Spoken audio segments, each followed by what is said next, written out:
80 degrees, low humidity every single day of the year.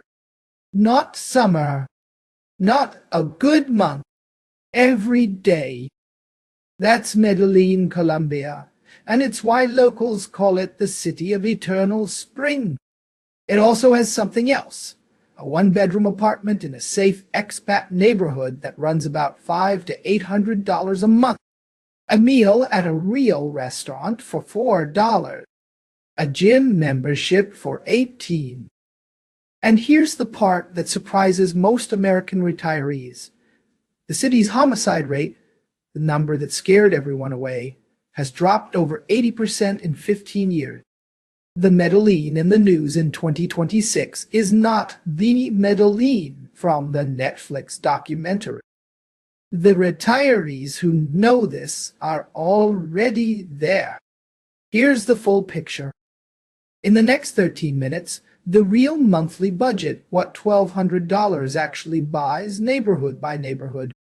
The Pensionado visa, what Colombia requires, what it costs, and why it's one of the easiest in Latin America. The honest crime picture. Not 1993, not Netflix, 2026 data.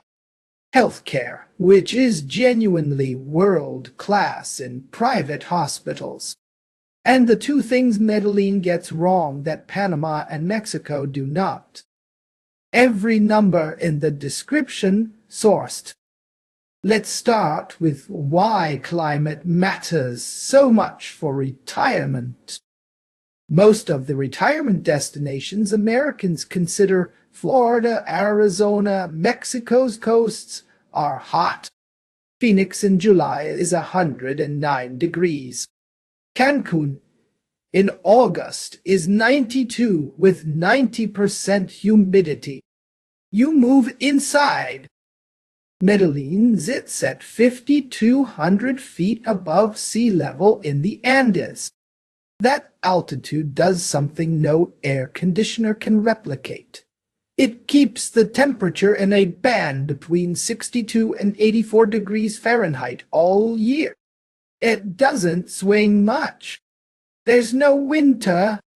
There's no summer. There's just this. For retirees with joint pain, altitude is neutral at 5,200 feet, not high enough to cause acclimatization issues for most people. For retirees who hate being trapped indoors by weather, you're not. This is the single biggest lifestyle argument for Medellin over every competitor in this video series. Panama City is hot and humid. Mexico City is cooler, but at 7,200 feet, which some people feel. Medellin hits the sweet spot. Now, here's a monthly budget for a couple living comfortably in Medellin in 2026. Dow. Rent in El Poblado, the most popular expat neighborhood, runs $900 to $1,400 for a furnished one-bedroom. Two-bedroom furnished, $1,200 to $1,800. If you want premium, modern high-rise with pool and gym, two bedrooms go up to $2,200. But here's what most videos don't tell you. You don't have to live in El Poblado. Laureles, 5 minutes away by metro, is where actual Colombian families live. It's quieter, more residential. Furnished one-bedrooms there run $500 to $800. Two bedrooms, $700 to $1,100. Same safety level. Better food. Half the tourist markup.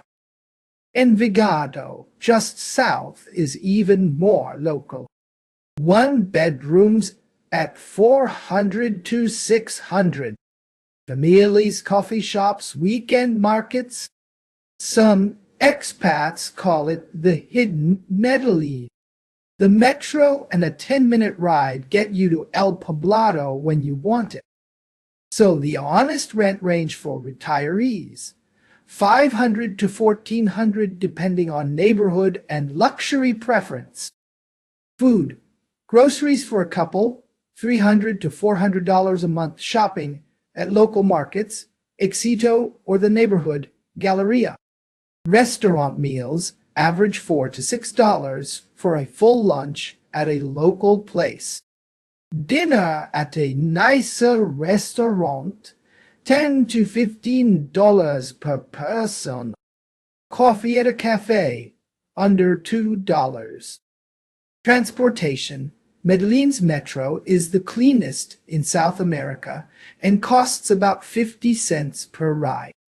A monthly transit pass runs about $30. Many retirees don't need a car at all. Uber is legal, cheap, and reliable at $1 to $3 per ride across the city.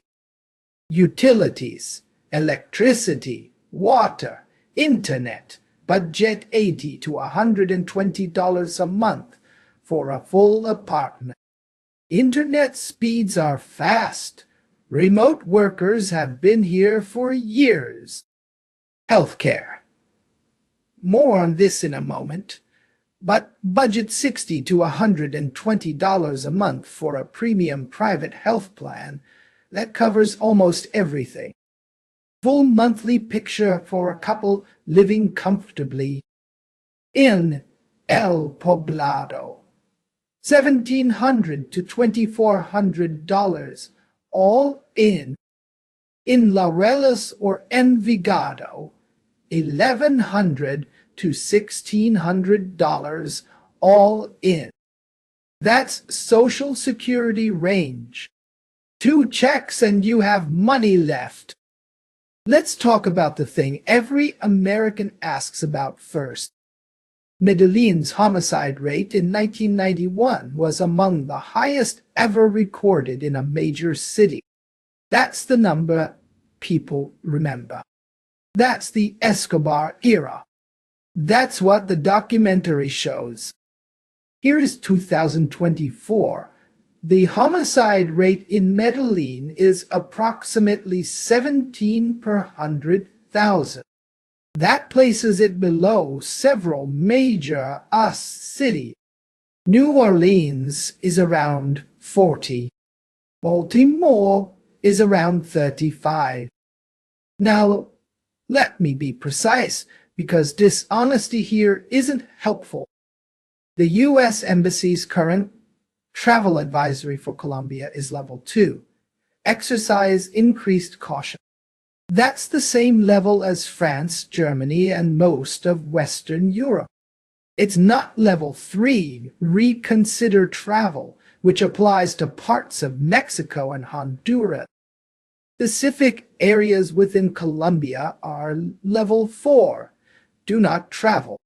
These are rural guerrilla zones near the Venezuelan border and parts of the Pacific coast.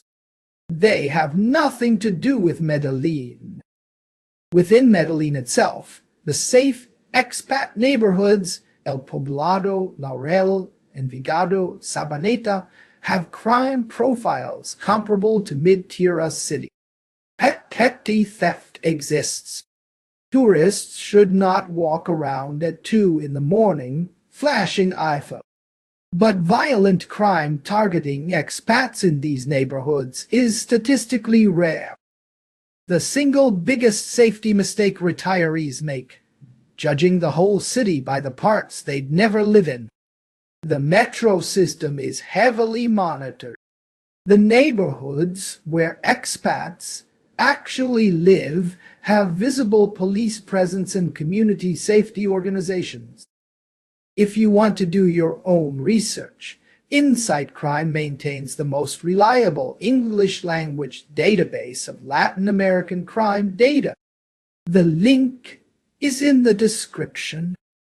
Colombia's retirement visa is called the Pensionado, pensioner visa. It is one of the most accessible in Latin America.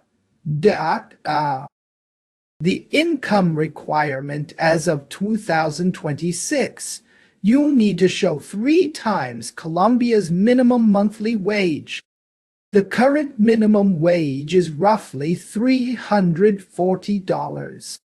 So the requirement is approximately $1,020 a month, and your Social Security check alone likely satisfies it. Documentation, passport, proof of pension, or retirement income, a Social Security award letter is accepted, health insurance, and police clearance from any country you've lived in for the last 3 years. Colombian apostille required for us documents. The visa itself renewable annually with a path to permanent residency after 5 years. There is no age floor. Pensionado is about income, not age. Processing time, typically 30 to 60 days through a Colombian consulate in the U.S., or you can apply in-country at Medellín Colombia in Medellin. Cost. The visa application fee is about $250. The main expense is the notarized apostille document preparation. Budget another $200 to $500, depending on how many countries you've lived in. One thing Colombia does not do that Panama does. It does not give Pensionado visa holders automatic permanent residency from day one. Year one is a temporary resident permit. You accumulate toward permanent residency over time. For most retirees, this doesn't matter. You're living there. You're not counting the days. Compare that to Mexico, which we covered in the last video. The temporal resident visa now asks for roughly $4,400 a month in income, or about $74,000 in savings. Colombia asks for $1,020 a month. And for a retiree on Social Security alone, that difference is the whole decision. Medellin has a legitimate claim to being one of the best healthcare cities in Latin America. It hosts several hospitals with international accreditation, English-speaking staff in key departments, and costs that are a fraction of us equivalents. A cardiology consultation runs $30 to $50 out of pocket.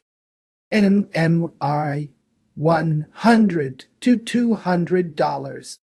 Hip replacement surgery, $8,000 to $15,000, all in, compared to $40,000 or more in the U.S. Medical tourism exists here for a reason. Dentistry especially. Dental implants run $800 to $1,200 total versus $3,000 to $5,000 in the U.S. For ongoing coverage. Colombia's national healthcare system, known as EPs, covers permanent residents, but most expats use it as a backup and rely on private plans. International plans run $100 to $200 a month for a couple in their 60s, with broad coverage and no waiting lists at private facilities. The honest flag. If you have a highly complex condition requiring a specialist you've been seeing for years, leaving your US healthcare network involves real transition risk. This isn't unique to Colombia. It applies everywhere in this series. But for standard retirement health needs, general practice, orthopedics, cardiology, dental, Medellin is genuinely excellent. 2 things Panama and Mexico do better. Worth naming them. First, the language barrier is real in Medellin in a way it isn't in Panama City or Los Cabos. El Poblado has English in tourist restaurants and expat services. Go 2 blocks off the main strip into Laureles, and you're in Spanish. A retired school teacher who's never needed Spanish will have a harder time here than anywhere else in this series. This is solvable. Medellin has excellent Spanish schools, and most expats say they learned faster here than anywhere. But it's not nothing. Plan for a 6 to 12 month adjustment if you're starting from zero. Second, flight connections. Direct flights from most US cities to Medellin are limited. There are direct routes from Miami, Atlanta, and New York. From the West Coast, you're connecting. If you need to get home fast, family emergency, medical reason, Panama City and Mexico City are easier to reach from most of the U.S. These aren't deal breakers. They're real costs the enthusiastic YouTube videos don't mention. Here's the summary. And Medellin gives you eternal spring weather at $1,200 a month for a comfortable couple's life, one of the easiest retirement visas in Latin America. Genuinely world-class private hospitals at a fraction of us cost, and a city that has done the work to be safe in the neighborhoods that matter. What it asks in return: Spanish language effort, slightly less convenient flight access, and a willingness to update your mental model of Colombia past 1993. For the right retiree, one who cares more about quality of life and budget than expat infrastructure, it is one of the best options in this entire series. Next video, we go neighborhood by neighborhood inside Medellin. El Poblillo versus Laurel versus Envigado. Which one actually fits your retirement style? That's up next. If this helped, subscribe. We post every day on Latin America retirement. Drop your question in the comments. Which country do you want us to price out next?